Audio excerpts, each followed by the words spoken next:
সংসদে চলছে শীতকালীন অধিবেশন আর শীতকালীন অধিবেশনেই আজ রাজীব ভট্টাচার্য রাজ্যে উৎপাদিত একাধিক কৃষিজ ফসলে জিআই ট্যাগের দাবি করেন।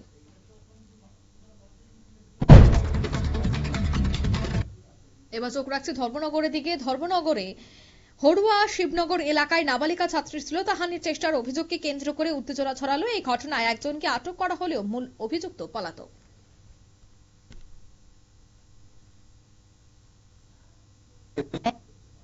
একটা দোকান আছে, এই দোকানের রন্টু পাল নামে একজন লোক এই তাইনে আমার মেয়েটারে দেখিয়া নিছে, তাইনে দোকানে নিয়ে সারিয়া মেয়েটার মুখে চাপা দিয়া ওই নিচে একটা রুম আছে তাইনের আন্ডার কাউন্টার, এখানে নিয়ে আস্তা শরীরেই টাচ করছে।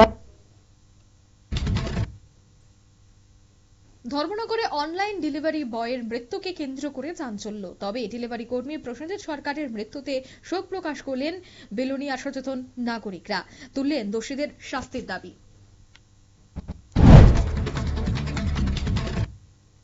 বিলোনিয়ার পশ্চিম কালাবাড়িয়া পঞ্চায়েতের আত্মপাড়া এলাকায় বরাদপ্রাপ্ত ঠিকাদার এবং প্রশাসনের বিরুদ্ধে নিম্নমানের সামগ্রী ব্যবহারে রাস্তা নির্মাণের অভিযোগ উঠল।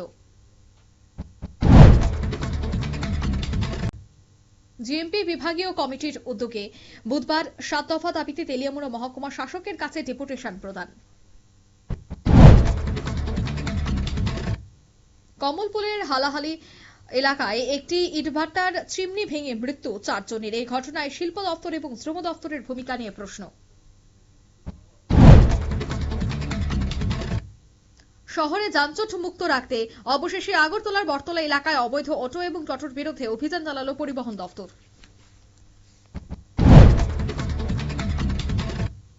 মোহনপুরের জগৎপুরে অবস্থিত শিব মন্দিরে ধর্মীয় রীতিনীতি মেনে রুদ্র মহাযজ্ঞ অনুষ্ঠিত হলো। এই যজ্ঞকে কেন্দ্র করে শিব মন্দিরে ধর্মপ্রাণ সাধারণের উপস্থিতি ছিল লক্ষণীয়।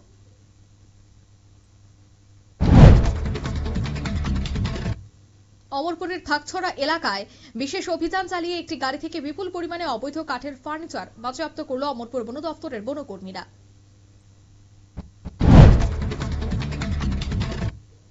আগরতলা পুর নিগম এলাকায় পানীয় জলের সংকট নিরসনে আগরতলা বাণী বিদ্যাপীঠ বালিকা বিদ্যালয় চত্বরে নয়া ওয়াটার ট্রিটমেন্ট প্ল্যান্টের স্থান পরিদর্শন করলেন মেয়র দীপক মজুমদার। গোমতী জেলার অমরপুর সর্বং সড়কে ব্রিজ নির্মাণে তালবাহানার অভিযোগে সড়ক অবরোধ করে বিক্ষোভ দেখালেন বীরগঞ্জের উত্তরপাড়ার বাসিন্দারা। ত্রিপুরা চা উন্নয়ন নিগমের উদ্যোগে বুধবার চা শিল্প প্রচারে আগরতলা রান ফর টি কর্মসূচি অনুষ্ঠিত।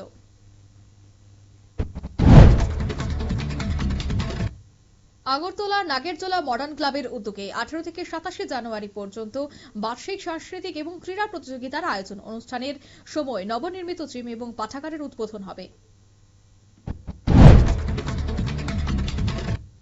কৃষি এবং কৃষক কল্যাণ দপ্তরের উদ্যোগে আগরতলা প্রজ্ঞা ভবনে ভূমি সম্পদ সমীক্ষা সংক্রান্ত আলোচনা সভা অনুষ্ঠিত। উপস্থিত ছিলেন কৃষিমন্ত্রী রতনলাল নাথ।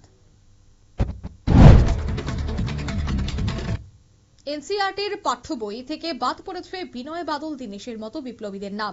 এরপরই স্বাধীনতা আন্দোলনে বাঙালিদের অবদানকে উপেক্ষা করার অভিযোগ উঠেছে কেন্দ্রের বিরুদ্ধে।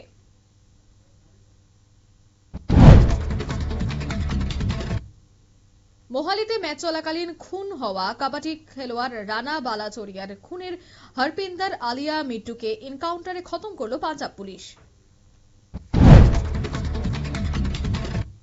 দিল্লিতে দূষণ রুখতে পুরোপুরিভাবে ব্যর্থ বলেই হচ্ছে সরকার, এমনটাই ভৎসনা সুপ্রিম কোর্টে। তাৎক্ষণিক পরিবর্তনে দীর্ঘমেয়াদী পরিকল্পনা গ্রহণের পরামর্শ দিয়েছে সর্বোচ্চ আদালত। যাত্রীদের সুবিধার্থে এবার থেকে 10 ঘন্টা আগে ট্রেনের রিজার্ভেশন চার্ট প্রকাশ করার তথ্য ঘোষণা করল ভারতীয় রেল। পশু কুকুর কাউকে কামড়ে দিলে এবার ওই পশুটির জেল হওয়ার পাশাপাশি তার মালিকের বিরুদ্ধে করা হবে এফআইআর। এমনই কড়া নিয়ম চালু করল উত্তরাখণ্ডের দেরাদুন পুরসভা। অস্ট্রেলিয়ার বন্ডির সমুদ্র সৈকতে গণহত্যার পর ভারতের ইহুদিদের উপর হামলা হওয়ার আশঙ্কা তৈরি হয়েছে। কড়া নজরদারি চালানো হচ্ছে দিল্লি সহ বিভিন্ন শহরে। অবৈধভাবে রাজ্যে আশ্রয় নেওয়া অনুপ্রবেশকারীদের ধরতে বারাণসীতে অপারেশন টর্চ শুরু করল উত্তরপ্রদেশ পুলিশ। 6 বছর পর ফের কলকাতায় দাবা খেলতে আসলেন 5বারের বিশ্ব চ্যাম্পিয়ন বিশ্বনাথন আনন্দ। আগামী 7 থেকে 11 জানুয়ারি কলকাতার ধন্যধান্য প্রেক্ষাগৃহে একাধিক খেলোয়াড়দের সঙ্গে দাবা খেলবেন তিনি। আইসিসি টি20 ক্রিকেটারদের তালিকায় সবচেয়ে বেশি রেটিং পয়েন্টে 818 পেয়ে নয়া ইতিহাস করলেন ভারতীয় স্পিনার বরুণ চক্রবর্তী।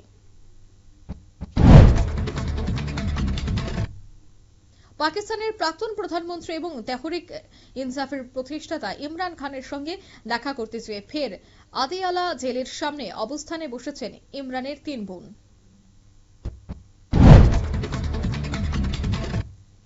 তিন দিনের সফর শেষে ওমানে যাওয়ার আগে ইথিওপিয়ার সঙ্গে সম্পর্ক এবার নতুন গতি পাবে বলেই দাবি করলেন ভারতের প্রধানমন্ত্রী নরেন্দ্র মোদী।